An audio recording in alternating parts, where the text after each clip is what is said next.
Hi friends, ఎలా ఉన్నారు? Welcome back to tourist Manoj YouTube channel. Friends, ఈరోజు తిరుపతి దేవస్థానంలో ఉద్యోగాలు ఉన్నాయనేసి ఒక మెసేజ్ అనేది వైరల్ అవుతుంది సోషల్ మీడియాలో. సో ఇది నిజమా లేక అబద్ధమా అనేసి ఈ వీడియోలో నేనైతే మీకు క్లారిటీగా ఎక్స్ప్లెయిన్ చేస్తాను ఫ్రెండ్స్. అలాగే తిరుపతి దేవస్థానంలో అఫీషియల్గా నోటిఫికేషన్ జాబ్స్ ఉన్నాయని నోటిఫికేషన్ వస్తే ఎలా చెక్ చేసుకోవాలి అనేసి కూడా మీకు ఈ వీడియోలో ఎక్స్ప్లెయిన్ చేస్తాను. సో ఇక ఏమాత్రం ఆలస్యం చేయకుండా వీడియోలోకి అయితే వెళ్ళిపోదాం. ఫ్రెండ్స్, ఈ వీడియో మీకు నచ్చినట్లయితే లైక్ చేయండి ఫ్రెండ్స్. అలాగే మన ఛానల్ని సబ్స్క్రైబ్ చేసుకోండి. మన ఛానల్లో మొత్తం తిరుపతి దేవస్థానానికి సంబంధించిన అప్డేట్స్ మాత్రమే ఉంటాయి. సో మీరు మిస్ అవ్వకుండా ఉండడానికి అయితే ముందుగానే మన ఛానల్కి సబ్స్క్రైబ్ చేసుకోండి. అలాగే పక్కన ఉన్న బెల్ ఐకాన్ మీద క్లిక్ చేసి ఆల్ మీద ట్యాప్ చేసుకోండి ఫ్రెండ్స్. ఈరోజు తిరుపతి దేవస్థానంలో ఉద్యోగాలు ఉన్నాయనేసి ఒక ఫేక్ న్యూస్ అయితే వైరల్ అవుతుంది ఫ్రెండ్స్. సో ఇది అఫీషియల్ మ్యాటర్ కాదు, ఇది ఫేక్ న్యూస్. పూర్తిగా ఇది ఫేక్ న్యూస్ ఫ్రెండ్స్. తిరుపతి దేవస్థానం వాళ్ళు అధికారికంగా ఇది ప్రకటించడం లేదు. ఇది ఫేక్ న్యూస్ అనేసి టీటీడీ వాళ్ళు కూడా ఆల్రెడీ చెప్పారు. సో ఇలాంటి వార్తలు అప్పుడప్పుడు సోషల్ మీడియాలో వైరల్ అవుతుంటాయి. సో నిరుద్యోగులు ఎవరు ఇలాంటి ఫేక్ న్యూస్ నమ్మకండి ఫ్రెండ్స్. ఇలాంటి న్యూస్ చూస్తుంటే సో వాళ్ళు సోషల్ మీడియాలో లైక్స్ కోసం, ఫాలోవర్స్ కోసం ఇలాంటి న్యూస్ క్రియేట్ చేస్తున్నారే తప్ప సో ఇందులో ఎటువంటి నిజమైతే లేదు ఫ్రెండ్స్. ఇది పూర్తిగా ఫేక్ న్యూస్. ఇది ఎవరు నమ్మకండి. ఒకవేళ తిరుపతి దేవస్థానం వాళ్ళు అఫీషియల్గా ఒక నోటిఫికేషన్ రిలీజ్ చేస్తే సో వాళ్ళు ఎలా చెప్తారంటే ఇప్పుడు నేను మీకు ఈ వీడియోలో చెప్తాను ఫ్రెండ్స్.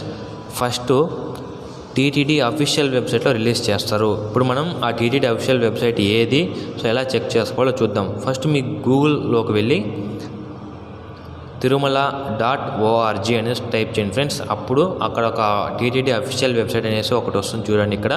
సో ఆ వెబ్సైట్ మీద క్లిక్ చేయండి.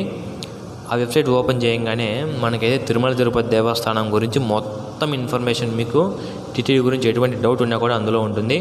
సో ఇది అఫీషియల్ వెబ్సైట్ అనమాట. ఈ వెబ్సైట్లో మనం కిందకి స్క్రోల్ చేస్తే అక్కడ 3 ఆప్షన్స్ ఉంటాయి. ఒకటి లేటెస్ట్ అప్డేట్స్, తర్వాత నోటిఫికేషన్, తర్వాత టెండర్స్. ఈ 3 ఆప్షన్స్లో మధ్యలో నోటిఫికేషన్ చూశారు కదా, దీని మీద క్లిక్ చేయాలి. సో దీని మీద క్లిక్ చేసినాం కాబట్టి ఇక్కడ మనకి ఒకవేళ ఇది న్యూస్ టీటీడీ వాళ్ళు అఫీషియల్గా పెట్టింటే సో ఇక్కడ ఉండేది ఫ్రెండ్స్. సో ఇక్కడ లేదు కాబట్టి ఇది ఫేక్ న్యూస్. సో ఎవరు నమ్మకండి. ఒకవేళ టీటీడీ వాళ్ళు అఫీషియల్గా పెట్టినట్లయితే సో ఫస్ట్ ఇక్కడ వస్తుంది. ఇక్కడ పెట్టిన తర్వాతే మొత్తం మన ఎలక్ట్రానిక్ మీడియా, తర్వాత ప్రింటింగ్ మీడియా మొత్తం వైరల్ అవుతుంది.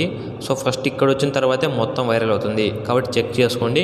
ఇక్కడ టీటీడీ వెబ్సైట్లో నోటిఫికేషన్ దగ్గర ఉన్నటువంటి ఈ పేజ్లో ఉన్నప్పుడు మనం చూసుకోవాలి ఇది అఫీషియల్ న్యూస్ అనేసి.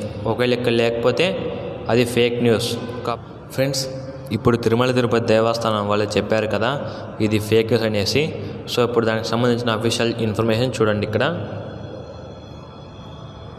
ఇది అందరికీ వేటు న్యూస్లో కూడా వచ్చి ఉంటుంది.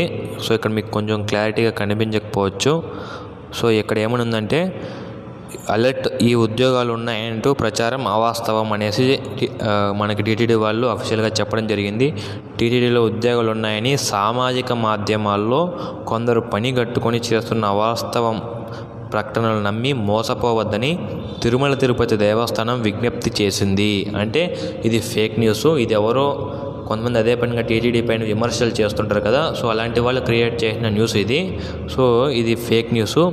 టీటీడీలో ఉద్యోగాల భర్తీ ప్రక్రియ చేపట్టినప్పుడు ముందుగా ప్రకటనలు అధికారిక వెబ్సైట్లో ప్రకటిస్తామని అధికారులు చెప్పారు. అంటే ఇంతకుముందు చెప్పాను కదా మీకు. సో అఫీషియల్ ఇన్ఫర్మేషన్ వస్తే ఎలా చెక్ చేసుకోవాలనేసి సో అక్కడ ఉంటుందన్నమాట. వీళ్ళు అఫీషియల్గా ఇన్ఫర్మేషన్ ఇస్తే తర్వాత ఇలాంటి అవాస్తవ ప్రచారం చేసే వారిపై చట్ట ప్రకారం చర్యలు తీసుకుంటామని హెచ్చరించారు. అంటే ఇది ఫేక్ న్యూస్ కాబట్టి సో ఈ ఫేక్ న్యూస్ ఎవరైతే చేశారో సో వాళ్ళపైన చర్యలు తీసుకుంటామనేసి తిరుపతి దేవస్థానం వాళ్ళు అఫీషియల్గా చెప్పడం జరిగింది. సో ఇది పూర్తిగా అవాస్తవం. సో ఇలాంటి ప్రకటనలు నమ్మకండి ఫ్రెండ్స్. ఇలాంటి తిరుపతి దేవస్థానం ఇంట్రెస్టెడ్ న్యూస్ కోసం మన ఛానల్ సబ్స్క్రైబ్ చేసుకోండి ఫ్రెండ్స్. సో నెక్స్ట్ వీడియోలో మళ్ళీ కలుద్దాం. Bye bye. ఓం నమో వెంకటేశాయ.